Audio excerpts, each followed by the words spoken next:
साथियों, इस अनपढ़ सरकार ने हमारे देश को बर्बाद कर दिया है। इस अनपढ़ सरकार को देशवासियों की सुरक्षा से कोई मतलब नहीं है। और मैं ऐसा क्यों कहती हूँ, इसके लिए मैं आपके समक्ष 3 उदाहरण रख रही हूँ जो 1 महीना भी पुराने नहीं हैं। पहला, जैसा आपने देखा होगा, सुबह से अरविंद केजरीवाल जी ने काफ़ी ट्वीट किए हैं जिसमें दिख रहा है कि रेल को कैसे बर्बाद कर दिया है। आप पैसे दीजिए, वृद्ध लोगों के लिए कंसेशन खत्म कर दिया, पूरे पैसे देने के बाद भी आपको आज सीट नहीं मिलेगी और आप हर बोगी को बर्बाद कर दिया है। हर बोगी जनरल डब्बे की तरह खचाखच भरी हुई है और हम सबको पता है कि रेल की पटरियां कितनी सुरक्षित हैं और कितने 2000 से ऊपर कितनी रेल लगभग आए दिन डीरेल हो रही हैं उन पुरानी पटरियों पर। दूसरा, मणिपुर को आज 46 दिन हो गए जलते हुए। वहां पर इतने आधुनिक वेपन्स कैसे आए?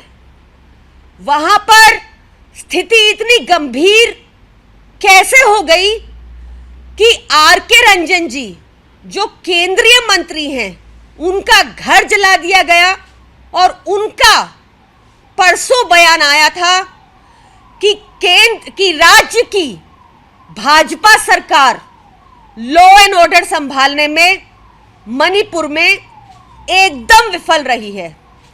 ये अनपढ़ सरकार की स्ट्रैटेजी देखिए। आज ही सुबह मैंने पढ़ा कि मणिपुर में एक नेता ने मणिपुर में चल रही हिंसा के बारे अखबार में एक आर्टिकल लिखा और उसके ऊपर से डिशन केस करवा दिया। तीसरी गंभीर स्थिति जो दिल्ली की राजधानी में लगातार बनी हुई है महिला सुरक्षा को लेकर, आप देखेंगे एक रिपोर्ट के मुताबिक हर 2 दिन में दिल्ली में एक मर्डर हो रहा है। आज सुबह भी जब नींद खुली तो सबसे पहला समाचार पढ़ा कि आर.के. पुरम में 2 बेटियों का, दिल्ली की बेटियों का मर्डर कर दिया जाता है। ये वेपन्स कहां से आ रहे हैं? क्यों एलजी इसका संज्ञान नहीं ले रहे हैं? मई में भी मैंने 3 प्रेस वार्ता इस मुद्दे पर की थी और एलजी से पूछा था कि बताएं वो कितनी बार दिल्ली के थानों में गए, बताएं कितनी पीसीआर वैन्स उन्होंने नई नियुक्त की। कोई जवाब नहीं आया। ये एलजी एक ऐसे व्यक्ति हैं जिनके ऊपर खुद महिला पर असॉल्ट करने का केस चल रहा है। ये एलजी दिल्ली के कामों को लगातार क्रेडिट लेने की कोशिश करते हैं, पर दिल्ली की कानून व्यवस्था को लेकर उन्होंने आज तक क्या किया ये हमको नहीं पता।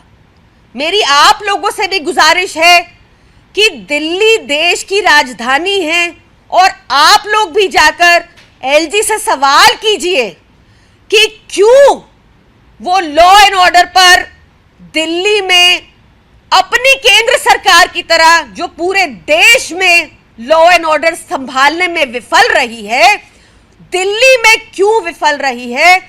अगर ये अरविंद केजरीवाल जी की सरकार होती, अगर अरविंद केजरीवाल जी के पास दिल्ली का लॉ एंड ऑर्डर होता तो मैं आपको बता रही हूं कि अकाउंटेबिलिटी फिक्स होती, रोज बुलाया जाता अगर कुछ भी ऐसा अपराध होता, स्पेशली महिलाओं के प्रति कोई अपराध होता। पर ये आरएसएस, बीजेपी जो हीन भावना रखती है महिलाओं के प्रति, वो इन मुद्दों पर लगातार खामोश है। ये जरूरी हो जाता है कि एलजी बताएं कि उन्होंने, केंद्र सरकार बताए कि हमारे पास, दिल्ली सरकार के पास पहले ये राइट होता था कि हमारे विधायक एसएचओ को सम्मन करके उनसे ब्यौरा ले सकते थे उस क्षेत्र का, उस क्षेत्र के लॉ एंड ऑर्डर का। ये कमेटी एलजी ने भंग कर दी। खुद वो कुछ करते नहीं, किसी को करने देते नहीं। ये अनपढ़ सरकार बिल्कुल भी देशवासियों की सुरक्षा को लेकर चिंतित नहीं है, ना ही दिखता है वो इन तीनों मुद्दों पर कोई काम की। जय हिंद।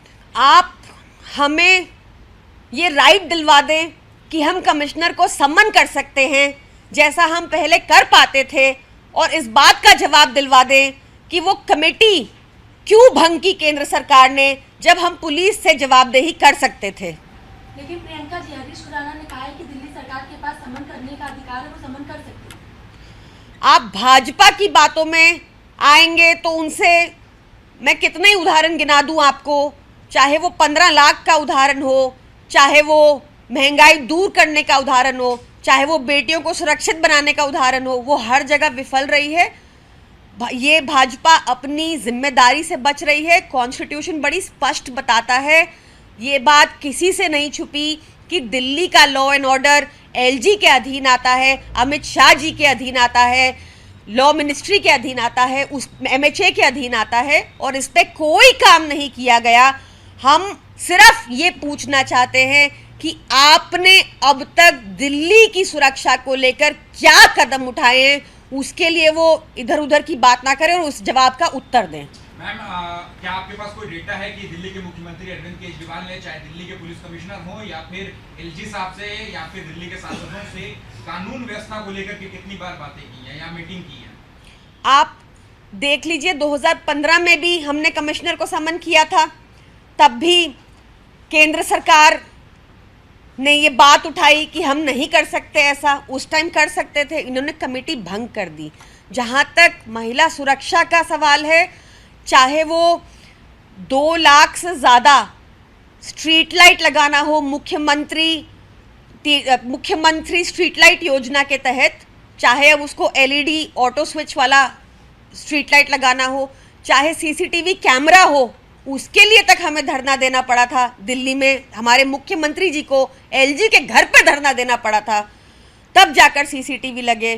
तो ये तो बहुत ही क्लियर है कि कौन सी सरकार सुरक्षा को लेकर काम करती है, कौन सी सरकार जनता के मुद्दों को लेकर काम करती है। क्या आपने कभी मीटिंग का टाइम मांगा, चाहे पुलिस कमिश्नर से हो या फिर एलजी से हो, कानून व्यवस्था को लेकर कभी मीटिंग का टाइम मांगा?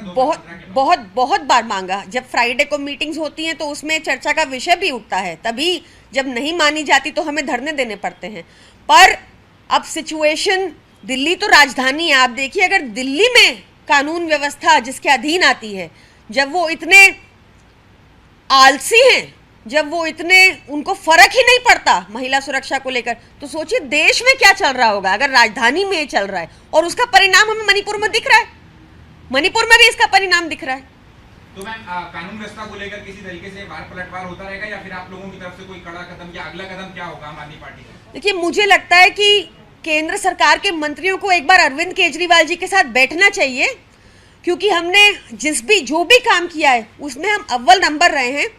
तो आज हम बताने को तैयार हैं कि हमने पंजाब जैसे सेंसिटिव स्टेट को भी कैसे संभाला।